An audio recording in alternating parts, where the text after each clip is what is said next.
Donc bonjour Monsieur Bernard Lugan. Bonjour. Alors vous avez un parcours qui, nous semble-t-il, est assez atypique dans le milieu universitaire. Alors pouvez-vous nous en parler un petit peu, nous raconter votre parcours universitaire déjà, pour commencer? Atypique, non, je dirais que j'ai un parcours tout à fait classique. Il se trouve que ce qu'il y a autour de mon parcours est atypique, mais j'ai un parcours tout à fait classique. J'ai fait des études de droit, des études d'histoire et de géographie. J'étais à Nanterre, j'ai commencé à Assas, ensuite j'étais à Nanterre à partir des années 66-67, j'ai fait l'ouverture de la fac de Nanterre. Et puis, à la suite de cela, j'ai continué mon cursus historique avec le professeur Moreau. Donc, j'étais spécialiste du XVIIIe siècle colonial. Et j'ai déposé un sujet de thèse avec l'immense André Corvisier, et un sujet de thèse de doctorat d'État que m'avait donné Corvisier, qui était le soldat colonial français au XVIIIe siècle. Et donc, j'étais parti sur le XVIIIe siècle.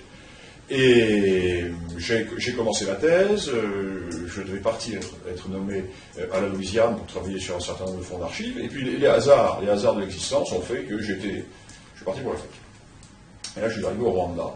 Et j'ai eu beaucoup de chance en arrivant au Rwanda parce que je me suis trouvé dans une université qui était une véritable université. Je n'ai plus jamais retrouvé d'université comme celle qui existait au Rwanda à l'époque où j'ai vécu dans ce pays. Pourquoi ? Parce que l'université en elle-même n'était pas extraordinaire, mais au sein de l'université, il y avait un département de géographie qui était tout à fait remarquable et qui était tenu par les Français, par les jeunes assistants et maîtres assistants de la faculté de Bordeaux. Bordeaux, qui était à l'époque la grande faculté orientée vers l'outre-mer, notamment vers l'Afrique. Les grands africanistes sortaient de Bordeaux. Et ils avaient l'avantage, par rapport à ceux de Paris, de ne pas être des idéologues, des hommes de terrain. Et là, je suis arrivé, et nous sommes dans une équipe qui était composée de 4 jeunes maîtres assistants, animés par quelqu'un qui a fait un travail considérable en Afrique, qui s'appelle Pierre Sirven, et je me suis tout de suite trouvé dans une ambiance de recherche avec ces géographes. Et moi qui étais au départ parti sur un travail sur la vallée du Mississippi et la présence militaire française, et sur le soldat colonial, décide d'abandonner complètement ce travail en me disant mais il y a un champ de recherche fabuleux au Rwanda. Et je me suis mis à travailler donc au Rwanda. Je suis resté 11 ans, j'ai fait mes 2 thèses au Rwanda, j'ai publié énormément d'articles, j'ai été inscrit sur la liste d'aptitude à la fonction de maître assistant, et lorsque j'ai quitté le Rwanda, en 1983, dans des conditions un peu particulières, parce que j'étais après la victoire de la gauche en mai 81, et mes ennemis sont arrivés au pouvoir, au ministère. Notamment 2-3 personnes contre lesquelles j'avais un peu boxé dans les années 65-68. Et comme ce sont des gens qui sont... Ces petits sont hargneux et ont la mémoire négative. Moi j'oublie ce genre de choses. Mais eux se souvenaient des rossets qu'on leur avait un peu attribués. Et ils ont commencé à me rendre une vie absolument impossible, à telle enseigne qu'ils se sont débrouillés à me faire partir du Rwanda. Et donc là, je suis rentré en France, et comme j'étais membre de l'enseignement supérieur, je suis arrivé avec mon poste. Et j'ai eu le choix entre 3 universités, car le ministère de la Coopération recasait les titulaires d'enseignement supérieur. J'ai eu le choix entre 3 universités, Clermont-Ferrand, Saint-Étienne ou Lyon. Alors Clermont-Ferrand, j'ai dit non, c'est trop près de chez moi, j'habitais dans le Bourgogne à l'époque. Saint-Étienne, j'ai dit non, je viendrai à Saint-Étienne le jour où l'on rétablira les corps francs. Ça ne m'intéressait pas du tout d'aller travailler à cette ambiance de Saint-Étienne. Et je suis venu à Lyon. Alors je ne connaissais pas du tout Lyon, pas du tout. Pas du tout. C'est vraiment aucune attache lyonnaise. Et quelle ne fut pas ma surprise en venant explorer la ville de Lyon de tomber sur l'université de Lyon 3, les jardins magnifiques, jardins anglais. Vous n'avez pas connu ça, c'est fini, parce que les responsables de Lyon 3 ont eu la bêtise de partir dans leur bunker de la manufacture des tabacs et d'abandonner cette merveilleuse faculté à Lyon 2, c'est tombé en quenouille.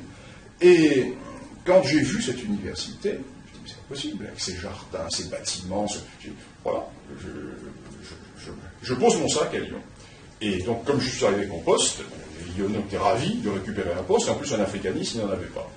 Donc, j'ai continué ma carrière, sans problème, puisque je suis arrivé à Lyon en 83, donc Rwanda en 71, je quitte le Rwanda en 83, J'arrive à Lyon donc en 83, fin 83, et je quitte l'université de Lyon au mois d'octobre 2009. J'en ai eu assez, j'ai pris une retraite anticipée parce que la nullité de cette université, non pas les étudiants qui sont adorables, mais les tristes lapins de coursive que sont mes collègues m'insupportaient. Donc j'ai préféré passer mon temps à faire autre chose. Donc vous voyez, une carrière classique, puisque j'ai fait 2 établissements toute ma vie, avec bien entendu des domaines de recherche, mais on reviendra là-dessus.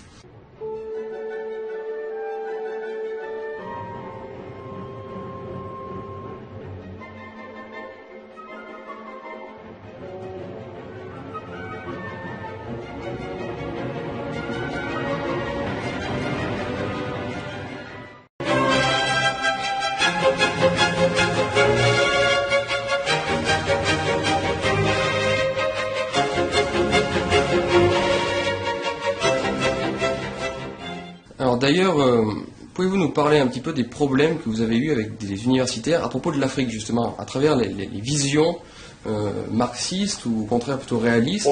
Quels sont les clivages, justement? Même pas marxiste, non. Je n'ai pas eu, je ne crois pas avoir eu d'opposition doctrinale. J'ai eu la jalousie des petits. La jalousie des petits. Parce qu'il faut bien voir que en sciences humaines, l'université française est passée entre les mains du bas clergé. Le bas clergé universitaire. Avec toutes ses petitesses, ses envies. Ce sont des ratiocineurs, ce sont des gens qui sont jaloux. Le bas clergé, c'est exactement ça. Vous qui êtes historien, vous savez ce que c'est que le bas clergé, à la veille de la Révolution française.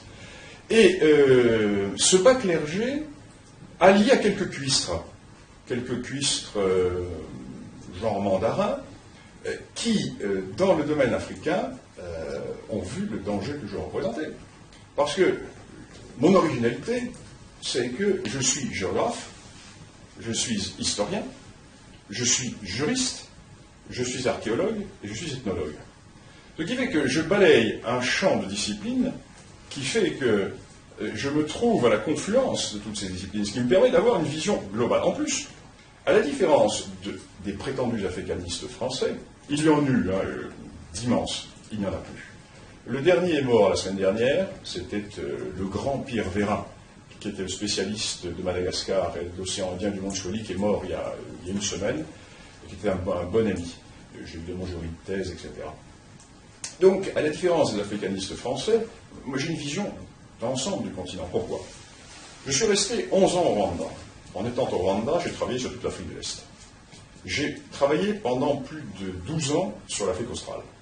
Après le Rwanda, quand je suis rentré à Lyon, j'ai allé en mission très régulièrement en Afrique australe. Donc j'ai fait des dizaines de séjours en Afrique australe. Afrique du Sud, Mozambique, Angola, Zimbabwe, Namibie, etc. J'ai travaillé énormément en Égypte. J'ai fait une histoire de l'Égypte. J'ai travaillé fort longuement au Maroc. J'ai fait une histoire du Maroc. Et j'ai travaillé également sur l'Afrique de l'Ouest et sur le désert. Ce qui fait que j'ai une vision globale de l'Afrique, et par ma pluridisciplinarité, j'ai une approche que n'ont pas les soi-disant africanistes qui travaillent sur des confettis territoriaux, sur des bouts de territoire, etc. Il y a encore quelques grands africanistes au niveau de l'archéologie, au niveau des recherches fort anciennes. Seulement, ces gens-là sont vraiment pris dans leur discipline et ils ne sortent pas de leur discipline. Moi, je sors de ma discipline. Et faire de l'histoire pour faire de l'histoire pure, ça ne m'intéresse pas. Moi, ce qui m'intéresse quand je fais de l'histoire, c'est de voir la vie des hommes en société, de voir la longue durée, de voir comment les faits s'imbriquent les uns dans les autres. Et puis, je suis géographe. Donc, je commence par le terrain. Je vois le terrain, je vois les hommes. Je ne suis pas un homme de cabinet. Bien sûr, j'ai travaillé dans des cabinets, dans des archives, etc. J'ai longuement travaillé à Rome, dans les archives missionnaires. J'ai travaillé dans plusieurs fonds d'archives que j'ai dépouillés. Mais, si vous voulez, ce n'est pas mon travail principal. Mon travail principal, c'est de voir les choses, sentir, aller sur le terrain et voir les phénomènes à la fois dans la longue durée et dans les longs espaces. Alors, les soi-disant africanistes français étaient fort jaloux, parce que j'arrivais dans cette discipline et je publiais. En plus, je n'étais pas syndiqué. Je n'appartenais à aucune mafia. Et j'étais totalement libre. Et les hommes libres, on n'aime pas beaucoup ça en France. On n'aime pas ça. Et ils ont essayé de me casser. Ils ont essayé de me casser déjà au Rwanda, mais ils n'ont pas réussi. Et là, j'ai eu contre moi un personnage assez étrange, assez intéressant, qui est pour moi la quintessence du cuistre. C'est M. Jean-Pierre Chrétien. Alors, M. Jean-Pierre Chrétien, qui a fait toute sa carrière sur le Burundi, et nous sommes tombés un petit peu en froid tous les deux, parce que mon premier domaine de recherche en arrivant au Rwanda, c'était de travailler sur les marchés à l'époque précoloniale. Drôle d'idée, les marchés à l'époque précoloniale. Parce que j'avais lu ici ou là qu'il n'y avait pas d'échange dans cette Afrique de l'Est à l'époque précoloniale. Et Jean-Pierre Chrétien, qui à ce moment-là était au Burundi, fait un article dans lequel il disait il n'y a pas de marchés précoloniaux dans le Rwanda. J'en ai trouvé 42. Évidemment, pour lui c'est un petit peu embêtant. Donc à partir de ce moment-là, je commençais à devenir quelqu'un de gênant. Et parce que le Rwanda et le Burundi sont deux pays proches, et c'est une querelle qui n'est pas une querelle scientifique, c'est une querelle d'hommes. C'est une querelle d'un personnage qui a cru qu'il avait sa chasse gardée et réservée et qui voit un intrus qui arrive. C'est une défense de territoire. Toute la vie humaine est faite de défense de territoire. Elle se fait par les peuples, elle se fait par les individus. Et donc, Jean-Pierre Chrétien a commencé une guerre terrible contre moi, et il a essayé de m'empêcher de rentrer à l'université. La manœuvre a bien réussi, parce que immédiatement ont été prévenus tous les adversaires politiques qui étaient au sein de l'université, toute la gauche qui était à l'université, en disant attention, ne laissez pas rentrer Lugan à l'université, parce que ceci, cela. Et ils ont bien réussi leur coup, parce que j'étais classé premier à Paris 4 à la Sorbonne, et je n'ai pas eu le poste. Et je me suis retrouvé donc en attente de poste. Donc une querelle qui démarre, j'allais dire, par des jalousies professionnelles au départ, et qui ensuite va être reprise à partir des années 88, 89, 90, pas avant, quand l'offensive va être lancée contre Lyon 3. Parce que juste en 88, 89, je ne suis pas attaqué. Je publie dans le Figaro, je publie dans Paris Match, je suis invité sur les chaînes de radio, de télévision, etc. Et c'est à partir de 88-89, là c'est fort intéressant, parce qu'au point de vue guerre révolutionnaire, nous avons l'exemple même d'une très belle réussite. Là, je dois dire que les ennemis ont remarquablement bien travaillé. On sent l'arrière-plan trotskiste, les vrais professionnels. Et en face de ça, les malheureux libéraux, les bourgeois lyonnais, comme d'habitude, qui ont rampé, les lapins de coursive, vous voyez, les queues plates de sous-préfecture. Et donc, offensive est lancée contre Lyon 3. Pourquoi? Parce que Lyon 3 était le moyen de sauver l'université française. Lyon 3 a été le seul moment où il y a eu une tentative de sauver l'université. L'université française est morte, hein, dites-le, sauf en médecine, bien entendu, parce qu'il y a des concours. Toute discipline, toute branche de l'université française sans concours d'entrée est morte. Et à l'époque de Giscard d'Estaing, nous avions un grand ministre de l'enseignement supérieur, qui était Madame Alice Saunier-Séité, qui était universitaire, et qui avait compris que le seul moyen d'essayer de sauver l'université était de créer des universités quasiment autonomes.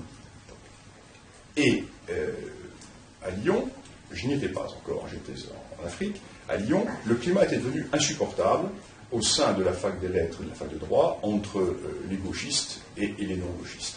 À telle enseigne qu'un divorce fut décidé. Et Alice Saunier-Séité permit la création d'une nouvelle université, l'université Lyon 3 Jean Moulin. Et le principe de cette université était une université universitaire, une véritable université où il n'y avait pas d'idéologie, où l'on travaillait, où l'on faisait de la recherche, où l'on essayait de s'ouvrir au monde extérieur autour des financements autres. Et le président Goudet, qui fut le second président de Lyon 3, et qui est un homme extraordinaire, qui est un véritable universitaire, qui est un esprit encyclopédique, un homme pour lequel j'ai beaucoup d'admiration, beaucoup de respect, le président Goudet dit « Nous allons faire de Lyon 3 véritablement une université pilote, avec des gens de disciplines diverses, et nous allons véritablement faire du très bon travail. » Ce qui a affolé le landerneau gauchiste et bien pensant. Rendez-vous compte, une faculté plutôt de droite qui prenait une place extraordinaire. Nous avions des accords internationaux, etc. C'est-à-dire, comment détruire Lyon 3 ? Impossible de détruire Lyon 3 de l'extérieur, nous existions. Nous avions des professeurs tout à fait prestigieux, etc. Alors, comment détruire ? C'est à ce moment-là qu'a été montée de toutes pièces. Et là, je dis bravo, parce que c'est une très très belle opération, l'opération Notin. Et les nouvelles autorités de Lyon 3 ont tergiversé, ont temporisé, etc. Ce qui fait que les trotskistes qui avaient mené l'opération se sont dit, mais il y a un point de faiblesse, on s'enfonce. Soutenu par Michel Noir, alors Michel Noir a été le grand artisan de la destruction de Lyon 3, le maire de Lyon, qui par ailleurs a fait de bonnes choses, Michel Noir. Le Théo, remarquable. Hein. Bon, ça me permet d'aller à Satolas sans problème. En Théo, parfait, bravo. Ben, ça, si Michel Noir s'était contenté de faire Théo, il a détruit Lyon 3. Divers lobbies se sont mis sur l'affaire, et puis ont commencé à être dénoncés d'autres collègues. Alors, je fus de cela. Des montages de type policier, de type officine de basse police. Alors on prend des éléments, on rajoute un dossier de presse, la presse lyonnaise bien entendu embraye. Oh, les plus immondes ont été ceux du Figaro, comme d'habitude. Le Figaro. Jamais Libération ne nous a attaqués comme nous a attaqué le Figaro. Notamment le Figaro Lyon. Moi, j'ai applaudi le jour où j'ai vu qu'ils faisaient faillite. Ils étaient tellement nuls qu'ils se sont effondrés. Alors le Figaro-Lyon, j'ai d'ailleurs gagné des procès contre eux. Figaro-Lyon, comme d'habitude, vous savez, quand il s'agit de poignarder dans le dos et quand il s'agit d'être veule, cherchez le bourgeois de droite. Donc vous avez le Figaro-Lyon. Et le Figaro-Lyon qui a servi de porte-valise aux trotskistes, et de fil en aiguille, Lyon 3 a été cassé. Ce qui fait que cette université est devenue ce qu'elle est aujourd'hui. Elle est tombée en quenouille. Ce n'est plus rien. Ce n'est plus rien. C'est une université de passe-muraille. Il y a un ou deux départements qui tournent encore. Moi, je n'ai pas voulu rester, perdre mon temps dans une université qui ne débouchait sur rien. Moi, j'ai essayé de prendre une retraite anticipée pour faire du travail intéressant. Je suis professeur à l'école de guerre. Je suis expert pour l'ONU, tribunal pénal international à Arusha. Je donne des conférences de par le monde. J'écris mes livres, et puis j'ai relancé ma revue, l'Afrique réelle, on en parlera peut-être tout à l'heure, une revue par Internet. Donc voilà, l'affaire de Lyon 3 est une affaire très simple, c'est une affaire très simple, et je dis bravo à ceux qui l'ont montée, parce que c'est une très belle opération de déstabilisation, c'est une très belle opération de guerre subversive, utilisant des montages, et surtout, en face, il n'y a rien. Il n'y a rien. Nous sommes combien 4 ou 5 à essayer de résister, mais nous sommes mis dans un cercle de feu. Alors, les modérés les soi-disant modérés qui sont autour de nous prennent peur, car la vocation du modéré, c'est d'avoir peur. Donc, les modérés prennent peur. Résultat, passent une alliance avec la gauche, font passer l'actuelle équipe qui est au pouvoir à Lyon 3, qui est une équipe soi-disant de droite élue par la gauche. Donc, c'est fini. C'est une université qui est morte. Une université française de plus qui est morte. Bon, ben voilà, résultat de cette politique. Vous qui avez connu l'enseignement supérieur pendant plus de 30 ans, et qui dressait un portrait donc particulièrement sévère de la décrépitude de Lyon 3, comment expliquez-vous justement l'état de déliquescence de l'enseignement supérieur français dont on fait souvent le constat, selon vous, puisque vous y avez été pendant des années? Je ne parle pas de décrépitude de Lyon 3, parce que Lyon 3 reste une bonne université. Attention, non, Lyon 3 reste une des bonnes universités. Mais la décrépitude ne se passe pas au point de vue académique, elle se passe au point de vue mental et au point de vue philosophique.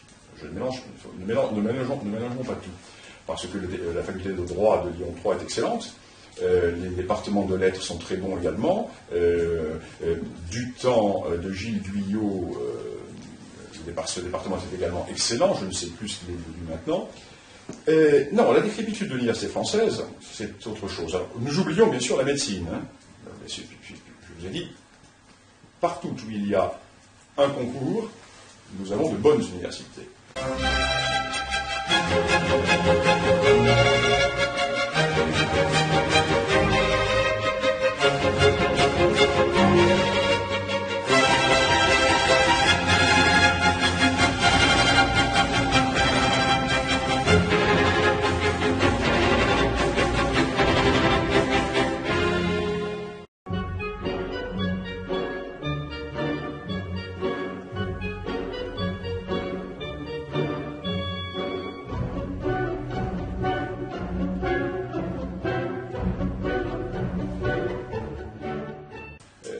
Je parle pour les sciences humaines. Je ne parlerai pas pour les sciences mathématiques et physiques, je ne les connais pas. Mais je parle pour les sciences humaines que je connais. L'université française est morte pour plusieurs raisons. Elle est morte d'abord parce que tout le monde a le bac. Quand vous avez 75% des gens qui ont le bac, il est bien évident que n'importe qui entre à l'université. Ce qui fait que l'université est obligée de faire un travail de secondaire, si ce n'est de primaire. À mon époque, il y avait 2 bacs. Premier bac, qui était un coup près. Il y avait le deuxième bac, qui était plus facile à avoir. Enfin, moi j'ai eu plus facilement le premier que le deuxième. J'étais meilleur en latin qu'en philosophie. Et ensuite, il y avait la propédeutique. La propédeutique, qui était un concours. Ça s'apparentait un petit peu à ce qu'on fait en fac de médecine. Ce qui fait que quand vous rentriez véritablement en début de cycle universitaire, vous aviez des gens qui avaient passé 3 barrages d'écrémage, et vous aviez les meilleurs. Donc on pouvait commencer directement du travail universitaire. Les bases étaient acquises. Mais on ne faisait pas de faute de français. On savait faire des plans. On savait raisonner. On avait un esprit critique. On avait un esprit de synthèse. On avait un esprit d'analyse. On savait faire des fiches. On savait faire une bibliographie. Tandis que maintenant arrivent à l'université des gens qui sont illettrés, qui ne savent pas réfléchir, ce qui fait que nous sommes obligés, enfin mes collègues sont obligés, et nous étions obligés, de faire dans les premières années le travail qui aurait dû être fait, même pas dans le secondaire, mais dans le primaire ou dans le premier cycle du secondaire. Et je le disais souvent à des amis, j'avais un cours d'histoire de l'Afrique, parmi mes cours, qui n'a pas bougé sur 20 ans. C'est-à-dire, j'avais le même thème, l'introduction à l'histoire d'Afrique. Donc c'est à peu près le même cours. D'année en année, j'ai simplifié mon cours. Mes notes de cours d'il y a 25 ans étaient du double de celles de ma dernière année. La dernière année, c'est quasiment du télégramme. J'étais obligé, la dernière année, et les 3 ou 4 dernières années, de distribuer des lexiques avec les noms propres. Bismarck, Doumergue, Lyautey, chose qui était, à mon époque, quand j'étais à l'université, qui aurait été absolument impensable. Quelqu'un n'aurait pas su qui était Lyautey, qui n'aurait pas su qui était Bismarck, ne serait pas rentré à la faculté. Alors, donc, premier élément, la crétinisation du public de base. Alors, faute à qui, là, c'est un vaste problème. Faute au collège unique, faute au syndicat de gauche, faute au pédagogisme, faute... Bon, oublions tout ça. Deuxième problème à l'université.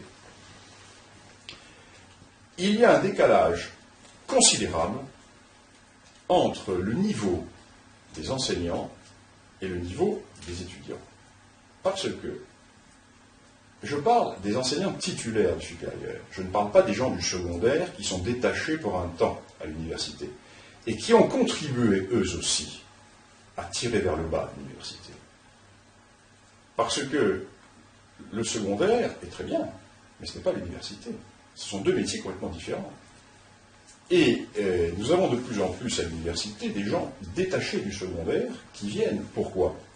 L'idée n'était pas mauvaise au départ. Alors prenez un petit peu l'idée canadienne d'un premier cycle, de deuxième cycle. Puisque le primaire et le secondaire n'ont pas rempli leur fonction, détachons les profs d'université de la réalphabétisation qu'il faut faire et faisons passer des gens du secondaire dans le premier cycle de l'université pour faire ce travail. Oui, mais on n'a fait que repousser le problème. Et souvent, ces gens, ces collègues du secondaire, qui sont d'excellents professeurs, sont devenus aussi nombreux que les universitaires titulaires, Et ils ont secondarisé l'université. Je ne sais pas si vous me suivez. La mentalité est différente. Ils ont secondarisé l'université avec les réunionites, le pédagogisme, tout ce qui est très bien dans le secondaire, probablement, mais qui n'a pas sa place à l'université. Et il y a eu ce problème. Et le troisième problème, c'est que le corps, ceux qui font partie du corps d'enseignement supérieur, sont à des années-lumière de leur public. Songez qu'aujourd'hui, lorsqu'un poste se présente, souvent, je vous donne un simple exemple, Lyon 3. J'ai connu, j'ai fait partie de la commission des spécialistes de Lyon 3, c'est-à-dire le recrutement. Un problème que je connais assez bien, puisque j'ai également fait partie du CNU, le Conseil national des universités, qui gérait les carrières des enseignants. Aujourd'hui, quand vous avez, par exemple en histoire, un poste de maître de conférence, c'est-à-dire de maître assistant, ancien régime, qui se libère, vous avez 100 candidats. Vous direz, c'est bien, mais il y a toujours eu beaucoup de candidats. Mais il y a 20 ans, sur les 100 candidats, il y en avait 90 qu'on éliminait tout de suite, parce qu'ils n'avaient pas les titres, ils n'avaient pas...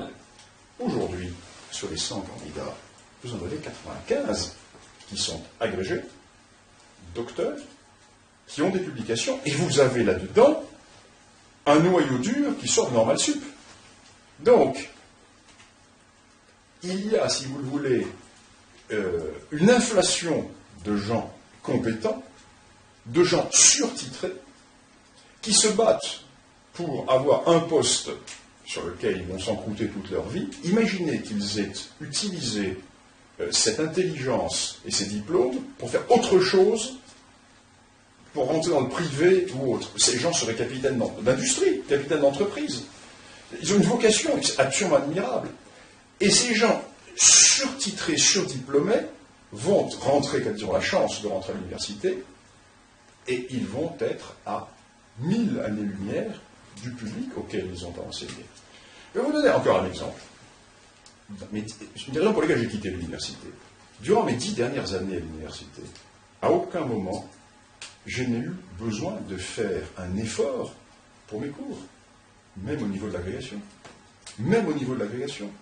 Les seuls efforts que je faisais pour mon enseignement, c'était quand je faisais mes cours à l'école de guerre ou mes cours dans les organismes extérieurs à l'université. Parce que le niveau est nul, complètement nul. Alors, ce qui me sidère, c'est de voir que, en dépit de ce niveau nul, sortent ces perles dont je vous parle. Les gens qui arrivent d'où? Normal Sup. Ils ne sortent pas de l'université. L'université en fac de lettres n'est plus capable de former des gens de haut niveau. Alors que il y a, si vous voulez, ce décalage considérable. C'est pour ça que les rois de France avaient cette immense sagesse. Lorsqu'une institution ne marchait plus, il la laissait mourir de sa belle mort. Et pour ne pas faire de traumatisme. Et il créait autre chose à côté. Ou il laissait se créer autre chose à côté. Le drame en France, c'est que les syndicats nous empêchent de créer autre chose. Ce que nous avions voulu faire avec Lyon 3, qui était interdit, empêché par les diverses magouilles dont je vous ai parlé. Et là, nous sommes pris dans le système, avec un ministère de l'enseignement supérieur, mais qui est absolument lamentable. Quand vous pensez que toutes les pseudo-réformes sont négociées avec l'UNEF, c'est-à-dire que ce ministère dit d'enseignement supérieur est tenu à la base par les gens du secondaire, par les syndicats du secondaire, et toute mesure qui est tentée d'être mise en pratique ou tentée d'être définie est négociée en amont avec l'UNEF. Donc, il n'y a absolument aucune chance de... C'est pour cela que l'avenir est aux institutions privées, avec concours, et cher, malheureusement, cher. Trop d'égalité a tué l'égalité. L'absence de sélection a tué la véritable sélection. Et on en arrive à... Moi, mes enfants n'iront pas à l'université, ça c'est clair. Bon, ils iront à l'université s'ils ne peuvent rien faire d'autre, sauf bien sûr s'ils présentent les concours de médecine. Mais s'ils sont relativement compétents, ils iront dans les grandes écoles, ou alors dans les universités à l'étranger, mais certainement pas dans les facultés de lettres en France. Ça, il n'en est pas question. Je connais trop bien le problème.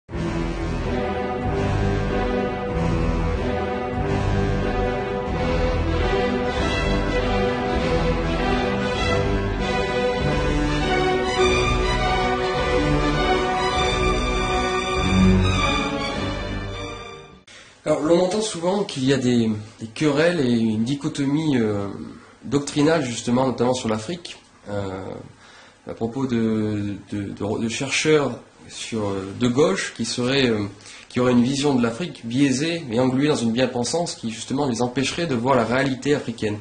Alors, pouvez-vous nous faire état, justement, s'il en est, de ces querelles idéologiques, s'il y en a, sur l'objet africain? Écoutez, je vais rebondir sur votre question en parlant de l'africanisme.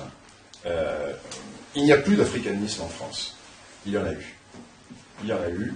La France a fourni les plus belles générations d'africanistes. En histoire, nous avions des gens comme Cordevin, nous avions des gens comme Deschamps, nous avions des gens comme Vérin, etc. Nous continuons à fournir des spécialistes de région en Afrique.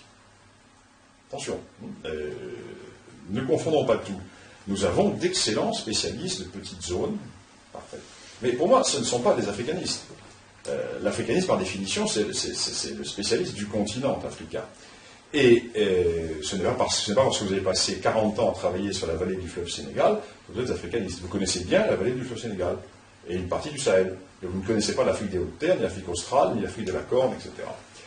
Alors, le problème, et là, si vous le voulez, je rebondis également sur le constat de naufrage de l'université française. Un des grands malheurs, c'est la suppression du doctorat d'État. L'on a tué l'africanisme, et en partie l'université française, avec la suppression du doctorat d'État. Qu'ont fait nos amis socialistes lorsqu'ils sont arrivés au pouvoir? Ils arrivent au pouvoir en 81, et là arrivent au pouvoir les syndicats d'instituteurs. En fait, c'est cela. La gauche en 81, ce sont les syndicats d'instituteurs, ce sont les fonctionnaires de niveau intermédiaire. C'est le bas clergé. Le bas clergé arrive au pouvoir. Et le bas clergé dirigé par quelques jouisseurs. Le bas clergé ayant à sa tête des gens de la trempe du régent. Vous voyez les références. Donc nous sommes exactement là, et je ne vise personne, mais vous m'aurez bien compris. Et ce bas clergé est jaloux. Il est jaloux des universitaires. Jaloux. Vous vous rendez compte? Eux triment dans leurs écoles ou dans leurs petits collèges avec 18 heures ou 20 heures par semaine. Les universitaires ont 5 heures de cours par semaine. Et quand vous êtes professeur du cadre, vous avez 3 heures de cours par semaine. Ils ne voient pas. Eux ont 4 ans d'études et qu'un universitaire a 15 ans d'études. Ils ne voient pas qu'un cours de faculté de droit, un cours de faculté de lettres, un cours d'agrégation est un cours qui se refait tous les ans et qui est un cours qui demande des mois de travail. Alors certes, il y a 3 heures par semaine, mais il y a des dizaines d'heures en amont. Ils ne le voient pas, eux. La règle de 3, on l'a pour une fois. Et puis l'accord du participe passé, c'est acquis une fois pour toutes. Hein. Bon. Alors, ce bas clergé va vouloir casser l'université. Et ils sont obsédés par le pédagogisme. Obsédés par cette notion de pédagogie. Parce qu'ils s'imaginent que si l'on a le vertige, il suffit d'apprendre, on n'a plus le vertige. Donc c'est un peu ce principe. Et la première chose qu'ils vont essayer de faire, c'est de supprimer cette perle, ce lingot d'or, ce diamant, qui était le doctorat d'État. Parce que le doctorat d'État était unique en France. Il existe également en Allemagne et en Hollande, mais pas comme il existait en France. Le doctorat d'État, c'était 10 à 15 ans de travail. On demandait aux candidats, aux doctorants, d'avoir une vision exhaustive et analytique. 15 ans de travail. Et c'était un travail qui jalonnait la carrière. Au bout de 7 ou 8 ans, vous souteniez une première thèse. Je ne parle pas de la thèse de 3e cycle, qui était considérée comme acquise, une première thèse, et à la suite de cette première thèse, vous deveniez maître de conférence. Maître de conférence, c'était, si vous voulez, supérieur à ce qu'est aujourd'hui le maître de conférence, qui est en fait que le maître assistant ancien. Et ensuite, vous souteniez votre doctorat d'État, et vous deveniez professeur. 10 à 15 ans de travail. Considérez que c'est trop élitiste, que c'était du temps perdu, et on a supprimé le doctorat d'État, et en le supprimant, on l'a remplacé par un doctorat de nouveau régime. Donc on revient à un doctorat type américain qui se fait en 3 ou 5 ans. Mais ce n'est pas du tout la même chose. Parce qu'en Afrique, quand vous faisiez votre doctorat d'État, vous étiez obligé de rester 8 ou 10 ans dans le pays. Ça vous faisait découvrir le pays. Cela vous faisait vous immerger totalement dans le pays. Or, le nouveau doctorat est un doctorat qui est court, que l'on peut faire depuis la France, avec peut-être une mission par-ci, une mission par-là. Parallèlement à cela, dès qu'ils sont arrivés au pouvoir, nos bons amis socialistes ont considéré que la présence française dans les universités africaines était une erreur. Songez donc, nous formions les élites. Les élites, mais c'est dégoûtant, il faut former le peuple. Donc, on a transformé les universités en instituts pédagogiques et on a formé des instituteurs. Alors, je ne suis pas contre le fait de former des instituteurs, mais ce que nous faisions, nous avions 5 pôles d'excellence en Afrique. Nous avions Madagascar, nous avions le Rwanda, nous avions le Sénégal, nous avions la Côte d'Ivoire, nous en avions 4, pardon. Et chacun de ces pôles d'excellence était en liaison avec une université française. Nous, au Rwanda, nous étions en liaison avec Bordeaux. Ce qui fait que nous recevions tous les ans les plus grands professeurs de Bordeaux qui venaient donner des cours et qui venaient présider nos jurys de thèse. Ce qui fait que nos étudiants qui étaient formés, par exemple, à Boutaré, étaient au même niveau que les étudiants qui sortaient de Bordeaux-sur-Meilleur. Moi, quand je relis les maîtrises faites par mes étudiants à Boutaré, je n'ai pas eu, en 25 ans de carrière à Lyon, une seule maîtrise au niveau de mes meilleures maîtrises faites par mes étudiants rwandais au Rwanda. Car nous avions une exigence scientifique qui était considérable. Donc, on supprime à la fois le doctorat d'État et on supprime les universités françaises en Afrique. Ce qui fait qu'il n'y a plus de permanence d'africanistes sur place. Alors, je vais vous donner un exemple. Que se passe-t-il maintenant? Un jeune étudiant français veut faire une thèse en histoire africaine. Alors, premier problème qui va se poser à lui, et là on retombe sur le problème français. Quelle période? France. Période. En histoire, période ancienne, médiévale, moderne ou contemporaine. Ancienne, il n'en est pas question. Parce que pour faire une thèse en histoire ancienne, il faut aller faire des fouilles archéologiques en Afrique. Donc personne n'y va. Médiévale,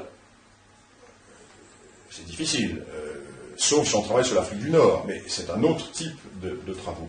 Moderne, oui, moderne. Donc, on va travailler sur l'époque contemporaine. Pourquoi sur l'époque contemporaine? Parce que l'époque contemporaine, c'est l'époque coloniale. Or, toutes les archives sont en France. Donc, les africanistes français, maintenant, font de l'Afrique à partir de la France.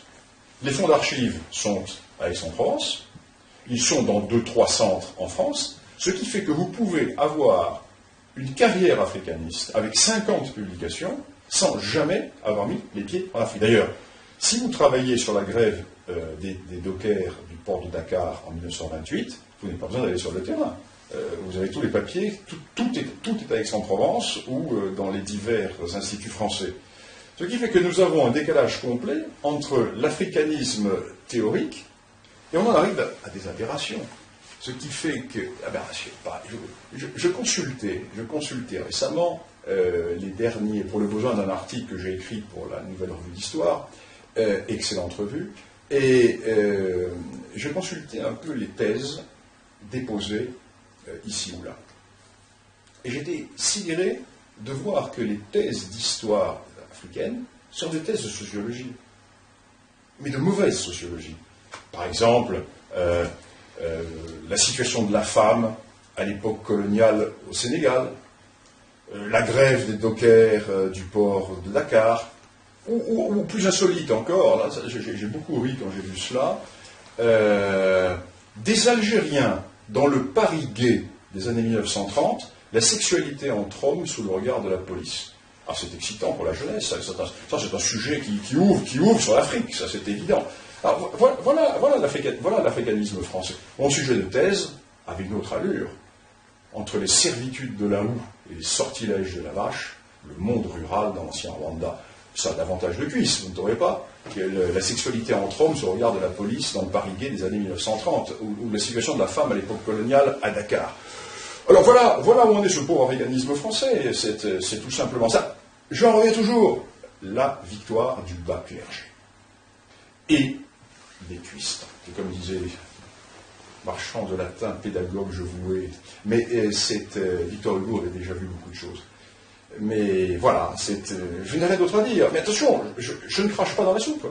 Pas du tout, parce que ce que je veux montrer, c'est comment l'idéologie, comment le conformisme, comment la petitesse, comment le manque de virilité, comment tout cela a conduit ce qui était un fleuron merveilleux de la France à n'être plus rien, à être un garage à chômeurs.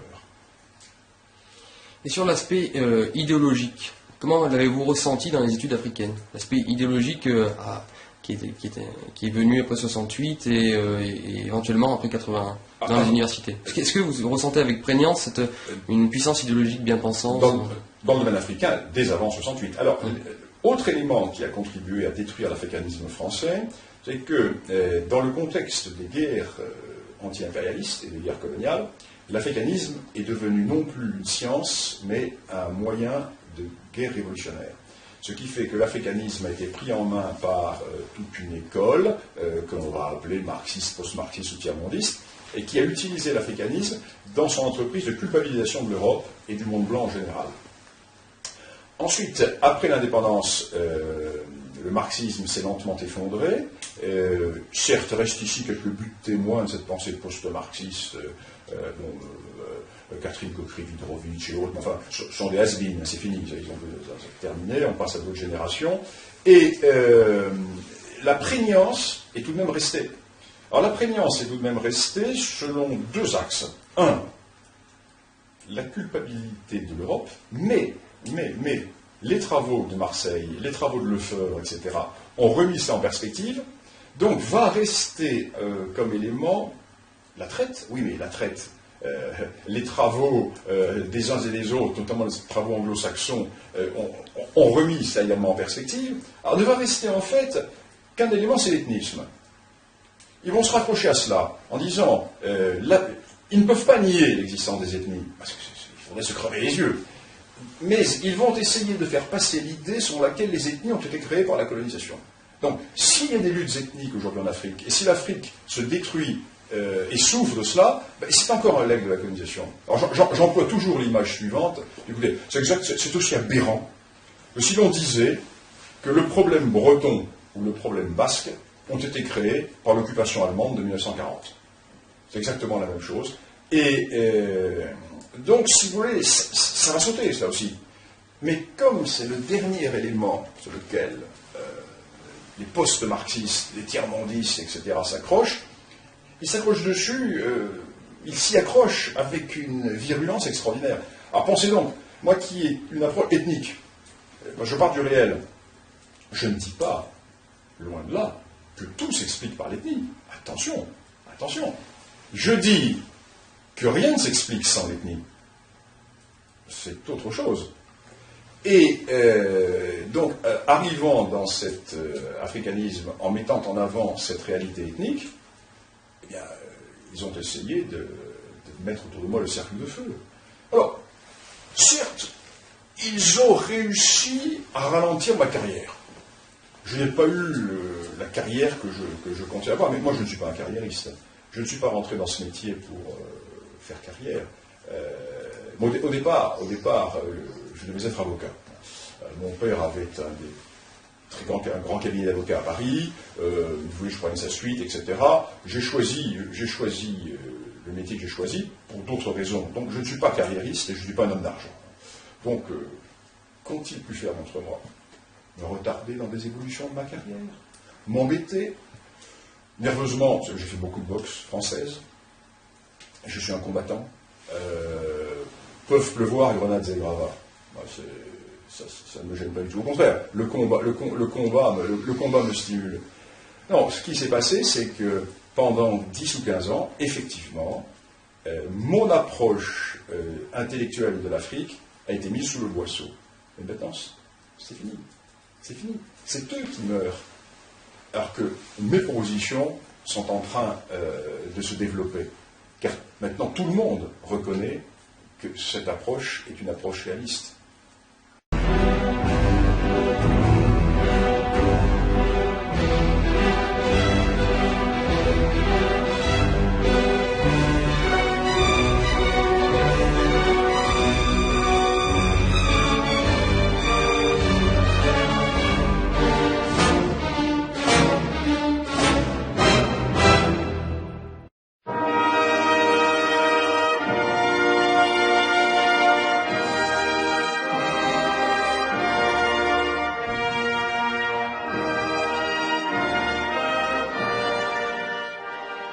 Je voudrais vous poser une question, parce que tout à l'heure, rebondir sur ce que vous avez dit précédemment, vous semblez nous faire part que plus qu'une lutte d'idéologie qui se passe au sein du monde de l'enseignement supérieur, c'est une lutte entre l'égalitarisme et l'élitisme.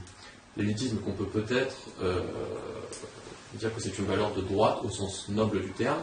Donc j'ai deux questions qui me viennent à l'esprit. La première, c'est de savoir, vous, votre parcours idéologique, quel est-il?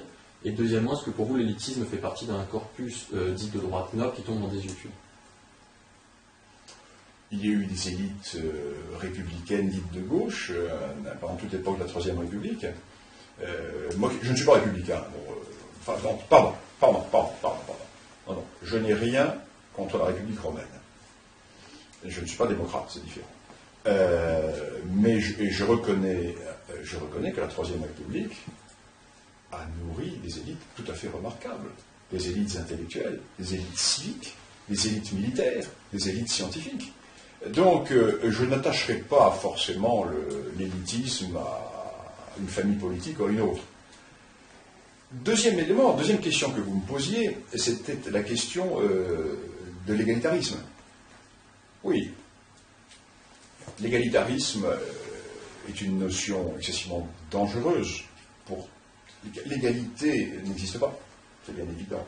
C'est un principe philosophique. Alors, les pères de la Révolution française n'ont jamais prôné l'égalitarisme concret. C'est un principe. La philosophie des Lumières avait mis en avant cette notion. Comme nous vivons chez les incultes au XXe siècle, et à la fin, ce XXe siècle est un siècle d'inculture, les gens confondent le principe et la réalité. Un petit peu comme en Afrique. Coopération et aide. Quand De Gaulle a donné l'indépendance à l'Afrique, il n'a pas proposé l'aide à l'Afrique. Il n'a pas proposé le développement à l'Afrique. Il a proposé la coopération. Ce n'est pas la même chose. Bien, l'égalité, c'est cela. Les principes, bon, c'est très bien. C'est s'apparenter un peu à des principes religieux. C'est exactement comme si on disait aujourd'hui que les grands principes religieux de projection dans l'au-delà devraient s'appliquer dans le concret d'aujourd'hui. Bon. Avec l'égalité, c'est cela, avec l'égalitarisme. Et alors, cette notion d'égalitarisme, c'est une notion de coupe les têtes. Toute tête qui dépasse doit être éliminée. Et il est évident que, comme il y a plus de membres du bas clergé que de membres du haut clergé, à partir du moment où vous êtes un secrétaire démocratique, c'est toujours le moins qui l'emporte par rapport au plus. C'est évident. Parce que vous avez plus de gens qui ont intérêt à défendre des petits acquis, plutôt que de voir des choses qui font rêver et du dépassement. Donc le système démocratique porte en lui-même la définition de cette destruction des élites. Ou alors, les élites vont survivre d'une manière différente. C'est des élites qui pour moi ne sont pas des élites. Les élites de l'argent, les élites on voit bien, notre société est en train de mourir de cela. Parce que d'un côté, et j'en reviens à ce que je disais à propos de l'université tout à l'heure, nous avons des élites extraordinaires. Ces gens qui sont candidats à des postes de professeurs, qui ne sont jamais professeurs, qui sortent de Normal Sup, qui ont des thèses, qui ont des publications, et qui vont toute leur vie gagner 2500 € par mois. Alors, à côté de cela, vous avez ces élites du fric, du pognon et du bling-bling, qui, elles, ont complètement perverti la notion d'élite, et nous sommes là, effectivement, Maurras avait parfaitement bien défini la situation de cette formule, le grand écart entre le pays réel et le pays légal. car nous sommes en plein au milieu de cela, avec une impossibilité de réforme. Une impossibilité de réforme, pour une raison très simple, c'est que vous avez, dans un pays comme la France, d'abord, moins de la moitié de la population qui paie des impôts, donc vous avez quasiment la moitié de la population qui est assistée. Il est bien évident que les assistés vont, dans tous les cas de figure, voter pour ce qui va permettre de conforter l'assistanat. Et comme la démocratie, c'est la mathématique, c'est l'addition des voix, faudrait-il qu'ils fussent totalement masochistes pour voter pour des régimes ou des partis qui vont leur casser leur poule aux œufs d'or ou leurs moyens de survie. Donc ce n'est pas réformable. La seule réforme pourrait se faire dans le cas d'un cataclysme, d'un bouleversement général, qui n'a pas, même la crise économique ne l'a pas produit.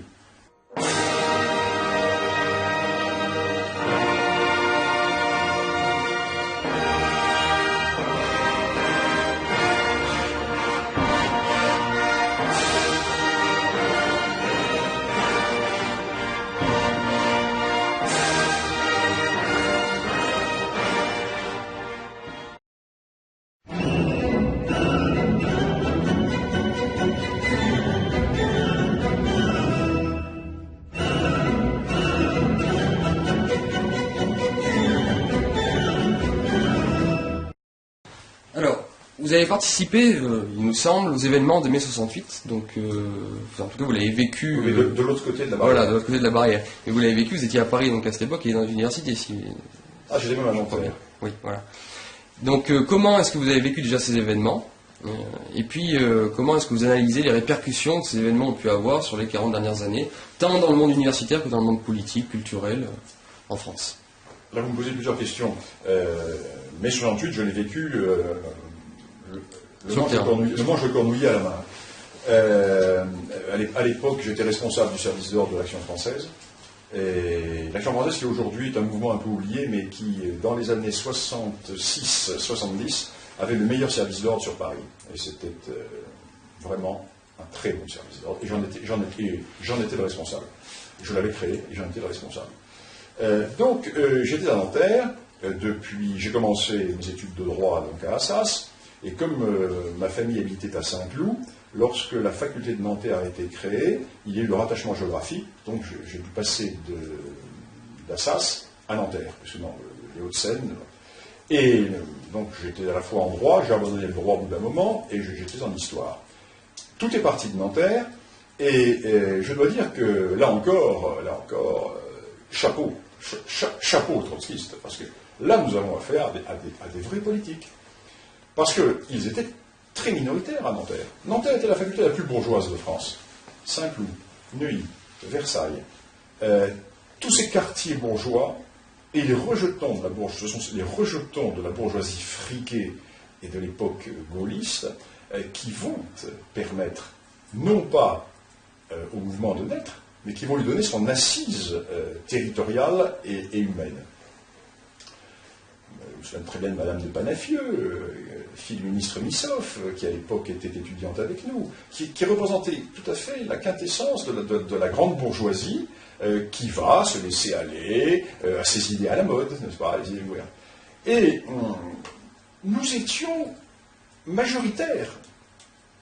Disons que nous tenions physiquement Nanterre.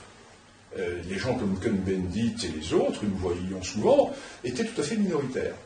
Et ils ont réussi ce coup magnifique, je leur dis bravo, parce que eux ont réussi politiquement, que nous avons perdu. Eux étaient des militants sérieux. Nous étions des dilettantes. Eux ont consacré leur vie au militantisme, et tout était fait dans le sens du militantisme. Nous aimions trop la fête. Alors, nous allions faire une belle bagarre, c'est évident. Nous allions faire... Puis ensuite, nous passions à autre chose. Vous voyez, nous n'étions pas des soldats politiques. Nous étions des jeunes gens en bonne santé qui... nous étions plutôt un peu comme ces chouans qui allaient combattre et puis se rentrer chez eux pour participer aux moissons ou alors pour les aristocrates pour aller faire des fêtes dans leur château. Et bien entendu, dès que le tocsin sonnait, nous repartions au feu. Mais il n'y avait pas cette permanence de l'action militante. Ce qui fait que nous nous sommes trouvés complètement balayés par par le mouvement qui a embrayé dans cette bourgeoisie. Car n'oublions pas que mai 68 a été fait par des gavets, par des nantis. Ce ne sont pas des prolétaires qui ont fait mai 68, ce sont les enfants de cette bourgeoisie friquée, pleine d'argent. Et nous sommes retrouvés face à un mouvement que nous n'avons pas compris. Vous avez compris ? Parce que les responsables de ce mouvement, nous les connaissions. Ils couraient devant nous dans les bagarres. Quand nous chargions, ils partaient en courant. Et ce sont ces gens-là qui peuvent drainer des foules. Ces gens qui n'avaient pas une bien grande valeur, qui peuvent drainer des foules. Nous n'avions pas vu que derrière, il y avait tout un corpus, qu'il y avait toute cette organisation militante, il y avait toute cette culture politique que nous n'avions pas. Nous étions des esthètes. Et eux étaient des vrais militants. Le mouvement est parti. Je ne vais pas vous raconter mon mai 68, c'est les anciens combattants. Nous nous retrouvons à la rentrée d'octobre 68 dans un monde qui avait totalement changé. La faculté de Nanterre que nous avions laissée en mai 68, qui était encore une faculté relativement, entre guillemets, de droite, devient véritablement le rendez-vous de l'ultra-gauche. Et nous ne tenons plus qu'un seul bastion à Paris, Assas. Voilà, Assas, basse blanche, comme on disait à l'époque. Et la situation devient tellement intenable que nous sommes obligés de nous replier. Donc ça a été très dur. Donc nous nous sommes repliés sur Assas, et là, nous avons tenu Assas pendant un moment. Et puis, nous avons eu les années qui ont été les plus dures, furent les années 69-70, parce que là, nous étions quasiment dans un climat de pré-guerre civile.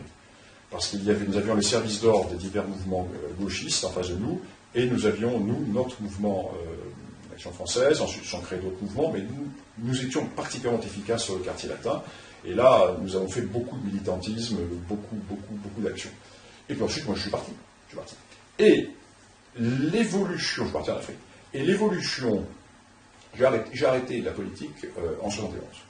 En 71, j'ai réuni mes responsables, nous avions des équipes, je les ai réunis, nous étions 20 ou 25, nous avons fait un excellent dîner, et à la fin de ça, je lui ai dit, là, messieurs, à quoi ça va-t-il nous mener?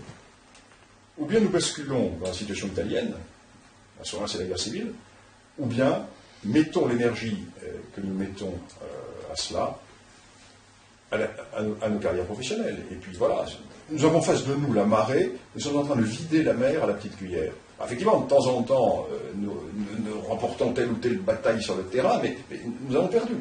Donc faisons autre chose. Et nous avons décidé de faire autre chose.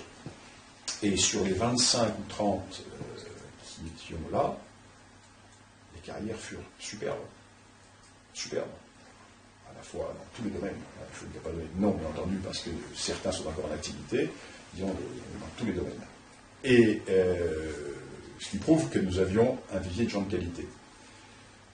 Et pendant ce temps, l'esprit mai 68 a continué. L'esprit mai 68 a continué avec le passage de la contestation et de la, j'allais dire, de la guimauve, c'est une guimauve intellectuelle, 68, parce que les organisateurs de 68 ont vu le mouvement leur échapper également.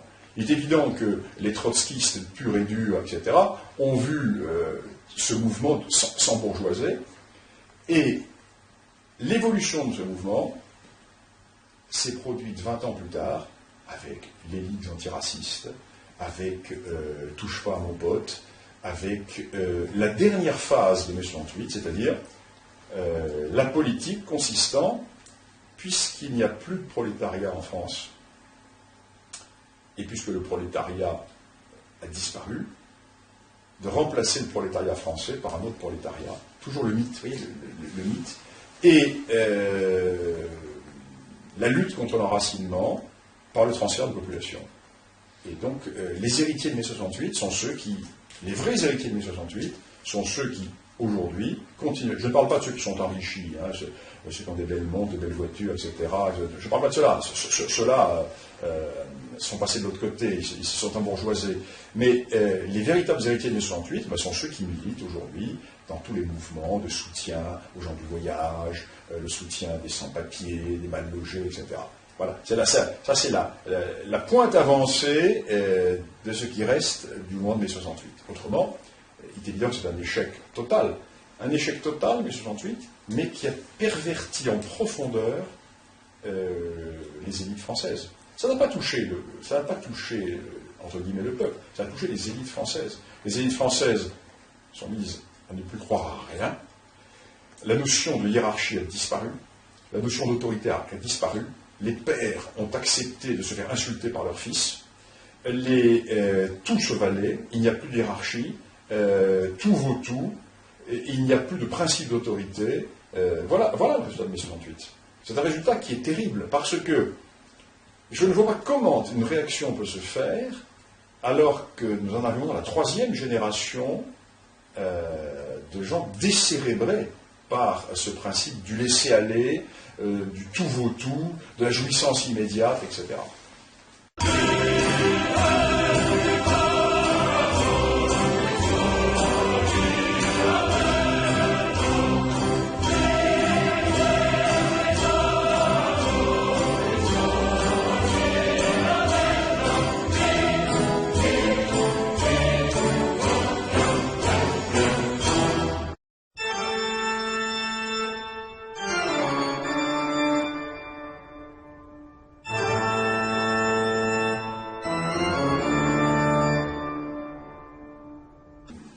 Si vous voulez, le XXe siècle, la date clé pour moi du XXe siècle, c'est août 14.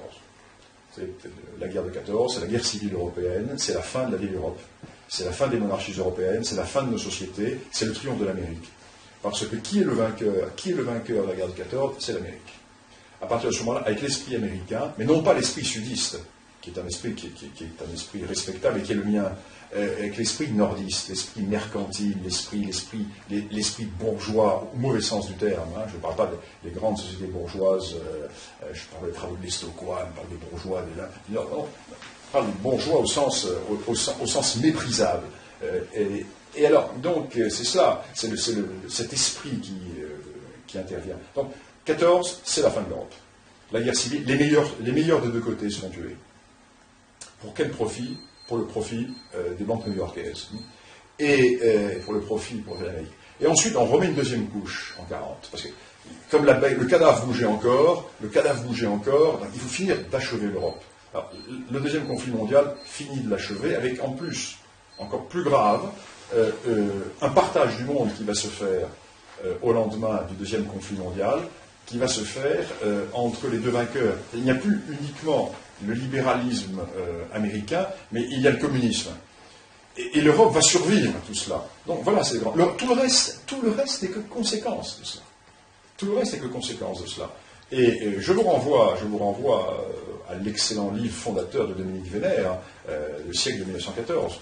Dominique Vénère a tout dit sur ce sujet.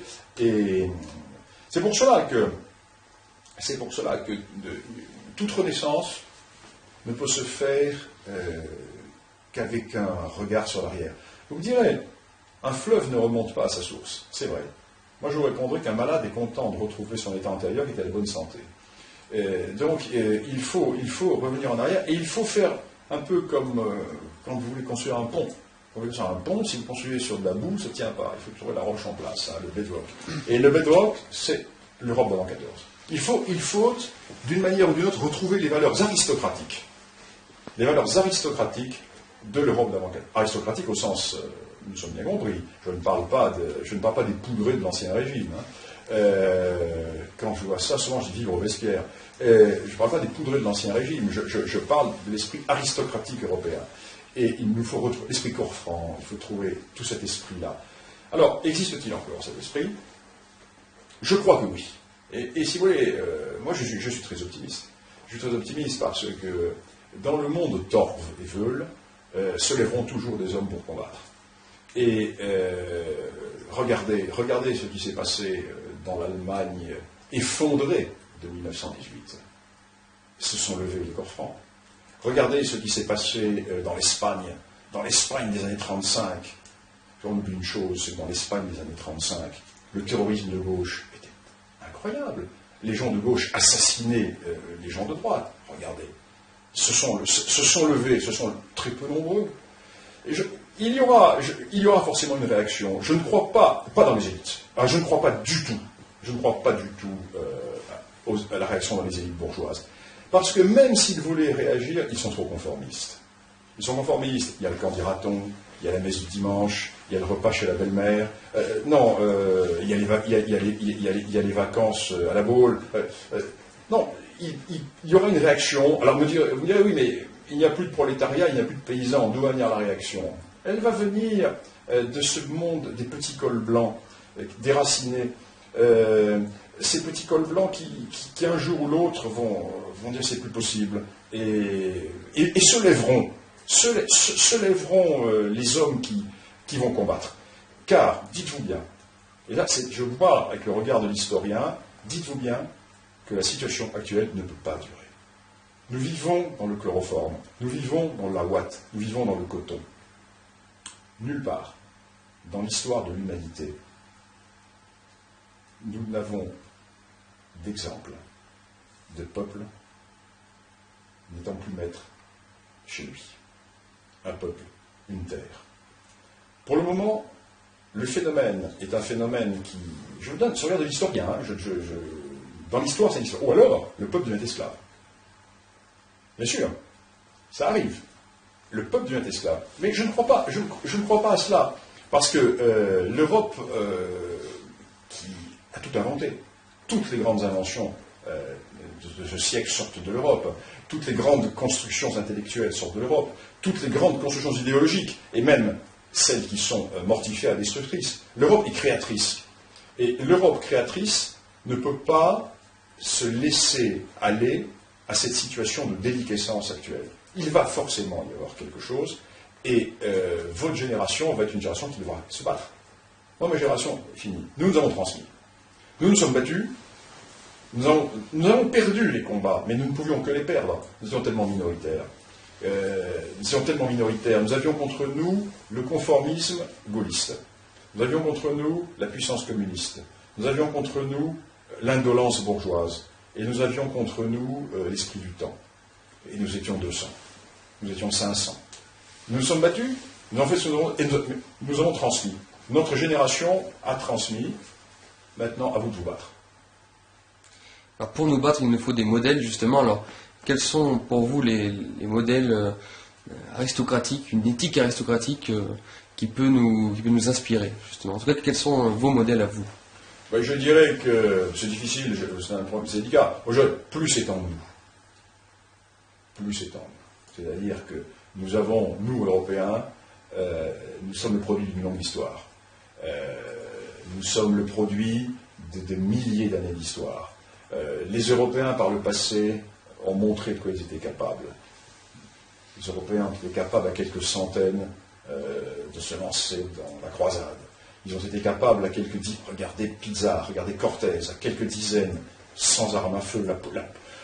La légende des armes à feu pour la conquête de l'Amérique, la poudre était mouillée. C'est avec les arbalètes, et surtout l'acier de Tolède, et surtout la redoutable infanterie espagnole. C'est cela, c'est le contact d'homme à homme. C'est ainsi que les hommes en avaient à l'époque, si vous voulez. Nous vivions dans une queue plate et de monde dévirilisé, mais les ressources sont considérables. Pour le moment, tout est bridé par le politiquement correct et par les lois. Mais la parole se libère. Je pense que nous sommes au début de la Renaissance. Moi, je compare, si vous le voulez, la situation que nous connaissons aujourd'hui. Il s'est passé des événements considérables en 2009-2010. Il s'est passé des événements considérables qui ont été des événements de prise de conscience au niveau européen. Alors, il faut dépasser le cadre national, bien entendu. Le cadre national est un cadre qui nous tue. Notre pire ennemi, c'est ce qui tient de l'ancienne France que nous avons aimée et défendue. C'est-à-dire les lois de la République, c'est-à-dire le préfet et les institutions de l'État. Il faut dépasser cela. Car toute renaissance ne se fera que dans le cadre européen et dans des cadres enracinement de province. Je compare la situation actuelle à la situation de l'Espagne dans les années 800. En quelques années, le débarquement musulman a lieu. Pas arabe, ce sont les Berbères, les autres d'arabes. Tariq. Les chefs sont arabes. Et la déferlante se fait, non pas par la conquête, par la trahison, par la veulerie. Parce qu'effectivement, il va y avoir quelques combats. D'abord, la division. Les Visigoths sont divisés entre eux. L'un des frères s'appuie sur les musulmans qui en profitent. Donc la division, toute maison divisée, contre elle-même périra. Division. Et puis la trahison des élites. La trahison des élites qui ouvrent les villes aux envahisseurs. Ah, regardez, c'est l'attrait du nouveau, n'est-ce pas? Ce qui fait qu'en 4 ou 5 ans, la vague arrive jusqu'aux Pyrénées. Et puis la vague s'arrête. Elle s'arrête sur quoi? Elle s'arrête sur la Navarre. Elle s'arrête sur le Pays Basque. Elle s'arrête parce que, ici ou là, il y a des hommes qui disent maintenant ça suffit. Là, fini, terminé. Et là, il y a un bastion qui s'installe. Et il y a un môle de résistance. Et à partir du moment où il y a des môles de résistance, les hommes qui veulent se battre et qui ont besoin de chefs, parce que les chefs sont peu nombreux, s'il n'y a pas de chef, il n'y a pas de combat. Et les hommes se groupaient autour du chef qui dit « moi je ne recule plus ». Dans un premier temps, on ne recule plus. Puis dans un deuxième temps, on descend dans les vallées. Et on attaque. Et c'est les autres qui reculent. Ça, c'est l'arrêt de l'invasion. Eh bien, intellectuellement, je sens que l'année 2009 et 2010 ont été mentalement, pour l'homme européen, la fin de la reculade. À partir de maintenant, c'est fini, on ne recule plus. À partir de maintenant, on marque son territoire. À partir de maintenant, on va réavancer. Je ne sais pas si vous êtes conscient de cela. Plus la veulerie des élites a créé les conditions de la situation actuelle, et plus le salut passera par l'Apocalypse. Et ceci est dramatique. Et vous, jeune génération, vous devez l'avoir à l'esprit. Apprêtez-vous à des lendemains qui vont être des lendemains de bataille, des lendemains d'épreuves, des lendemains de feu. Et là, les âmes bien trempées sortiront. Beaucoup trahiront, beaucoup failliront, mais les chefs s'imposeront. Et j'ai une grande confiance dans le tréfonds de l'âme européenne.